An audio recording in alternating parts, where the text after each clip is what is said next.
Até o dia 13 de março deste ano, foram notificados ao Ministério da Saúde 1.538 casos suspeitos de febre amarela silvestre. Desses 958 casos, permanecem em investigação e 396 foram confirmados. No estado de São Paulo, segundo a Secretaria de Saúde, há 6 mortes confirmadas. 2 pessoas infectadas no interior do estado e outras 4 adoeceram em viagem a Minas Gerais.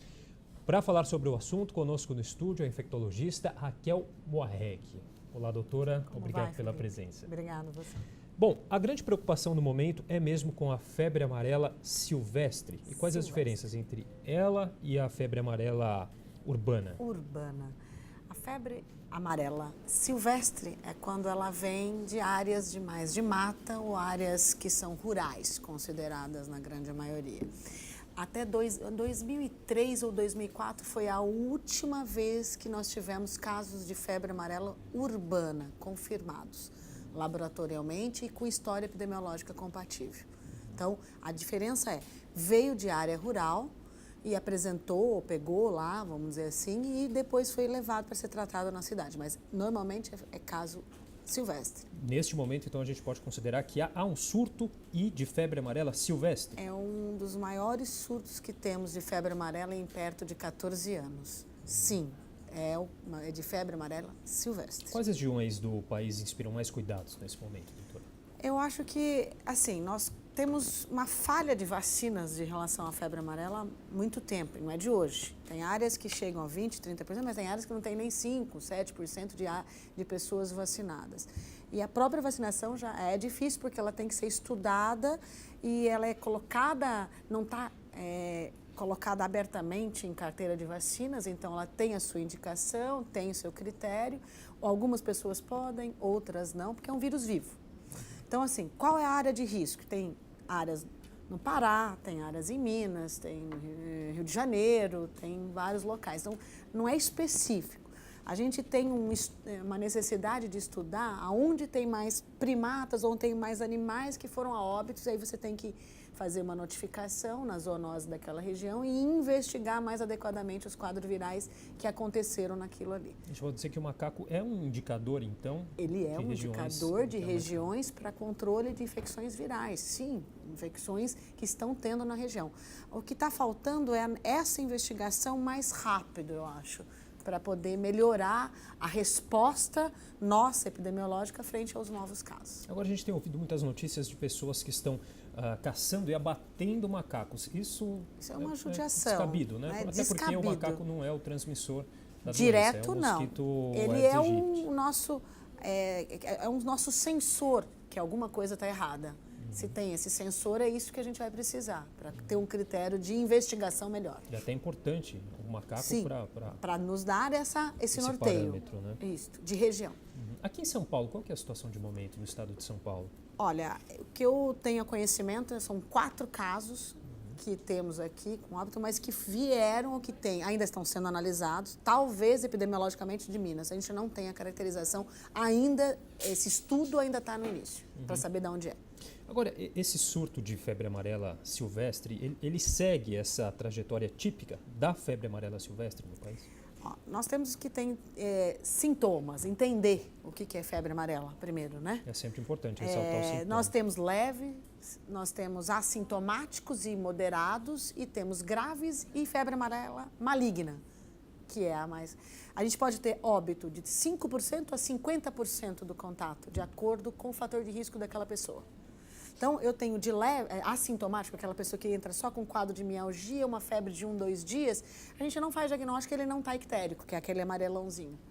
E isso é uma febre amarela, mas a gente não consegue fazer o diagnóstico. Desses 900 que você acabou de falar, que estão em investigação, falta sorologia, falta outros dados de investigação, falta pessoas que possam nos dar mais dados para saber dar o diagnóstico mais correto e exames sorológicos para a gente avaliar. Então, tem sintomas, ou assintomático, que a gente não conseguiu dar diagnóstico ainda hoje.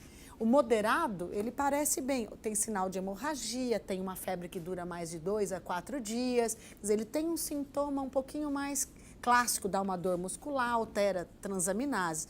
Agora, o grave, que dá insuficiência renal, dá insuficiência hepática, insuficiência renal, e leva a um quadro de confusão mental e sangramento, esse é mais fácil de dar diagnóstico. É esse que a gente está conseguindo dar diagnóstico. Então, quantos casos assintomáticos e moderados a gente não conseguiu? Porque a gente não faz um diagnóstico sorológico a cada momento. Então, acho que tem muito mais caso, provavelmente, do que a gente consiga ter diagnosticado ainda. Então, esse grande número de casos aí notificados, isso é muito preocupante? São casos graves. Casos graves. Isso, a gente fala de moderado para grave, né? E o maligno, que é provavelmente. Esses correspondem, a gente fala até 30% dos casos. Então, provavelmente, tem muito mais casos sem diagnóstico. Ainda. A gente pode dizer, então, que a gente vive o maior surto de febre amarela dos últimos tempos. O último surto que nós tivemos era em torno de 300 a 400 casos. A gente já está tendo mais de 1.500, então, sim. Isso vai gerar uma mudança na nossa análise dos casos, né, para a orientação médica e da população. A gente vai modificar o esquema de vacinas. A gente precisa melhorar a nossa intervenção e orientação de uso de repelente, uso geral, para a gente poder ter um convívio. Tá? Precisamos tomar também muito cuidado com a vacina, porque tem pessoas que já estão correndo para tomar a vacina e às vezes não tem indicação e não podem tomar, depende do critério. Quais né? são as indicações, doutora? Então, olha, hoje em dia, no calendário que se discute, crianças acima de 9 meses até 4 anos pode se tomar primeiro e o reforço até 4 anos. Crianças que nunca vacinaram, que vão tomar a primeira dose a partir dos 5 anos, tem que tomar uma dose e depois entra como se fosse adulto. Até depois de 10 anos tem que repetir a dose. O adulto que nunca foi vacinado também se toma uma dose e depois tem que se fazer a cada 10 anos. E acima de 60 anos não se vacina, é critério caso a caso. Gestante não pode vacinar. Se ela tem indicação de vacinação, ou que é puérpera, ela tem que amamentar só depois de 28 dias. Então, aquelas que estão na área de risco ou que tiveram casos confirmados, ou de primatas, episooitas que tiveram óbito. Então, tem indicação de fazer, só que não pode amamentar até 28 dias. Então, caso a caso tem que ser avaliado. Imunossuprimido, paciente HIV que tem um nível de CD4 um pouco baixo, o transplantado, não pode usar, ele tem que ser avaliado caso a caso. Agora, a pessoa que, por exemplo, está em São Paulo, não está em uma área de risco, ela precisa tomar a vacina? A pessoa que vai viajar, se ela for para uma área endêmica, uma área onde tem caso ou que estão em investigação de casos, sim, tem indicação de vacina. Essa vacina ela tem efeitos colaterais, doutor? Alguns têm. Se você perguntar em centros de vacina, eles vão falar, não tem.